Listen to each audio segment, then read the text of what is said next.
Hey everyone, this is Al from Music Store Live. We're very lucky to have John Stowell in the studio with us today. We're going to ask him a few questions about music and jazz and see what he has to say.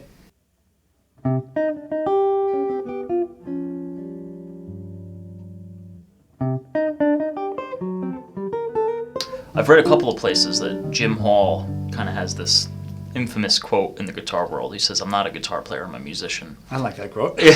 And I'm just wondering what it is about the guitar. What is he speaking to about the nature of playing the guitar? I have the feeling that if a great piano player came out and said, "I'm not a piano player," it wouldn't really have the same, like, "Oh, we get it." Yeah, it might be the fact that the guitar has a specific vocabulary, and Jim, even from his early background, was eclectic. He came up studying classical music in Cleveland, and then he got interested in early blues and sort of contrapuntal, very open kinds of jazz playing when he was playing with Jimmy Giuffre and Chico Hamilton. It was chamber jazz. He never was a bebopper. He never, I mean, I love Tal Farlow and Jimmy Rainey and the guys who were sort of the predominant, that was sort of the predominant style of guitar when Jim came up, and he never really went that route. He always was trying to avoid being idiomatic, I think, and he's sort of followed his own path his whole career. Even his first record as a leader, it's beboppier than he became, but it still is a personal voice in his mid-20s.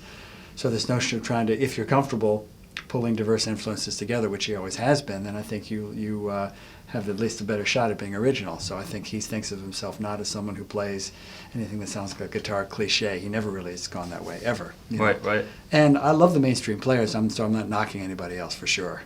Everybody has something to offer and bring to the table, but I love the fact that he is, first of all, has an original voice and is always so in the moment as an improviser and almost never does anything that really sounds like it's kind of guitar-driven or guitar-oriented. He's really forged a very personal vocabulary. So when I studied, I think partially because I was lazy, but also partially because I wanted to do the same thing, I listened, but I never copied anybody.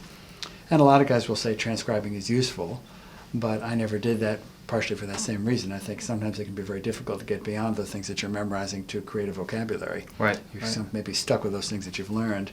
So I tell people, if you want to transcribe, by all means do so, but understand that that's an intermediate step in the process. Right, it's just a tool. It's a tool to develop, to begin to develop some kind of a melodic vocabulary, and then you want to move ultimately beyond that, start to change things a little, change the order of the notes, change the rhythm so that it feels less locked into a particular influence. Right, and I have the feeling with someone like Jim Hall too, we could talk about guitar cliches, but I feel like any kind of one label he would subvert somehow. So if it wasn't a guitar, yeah, it would be that's right. That's right.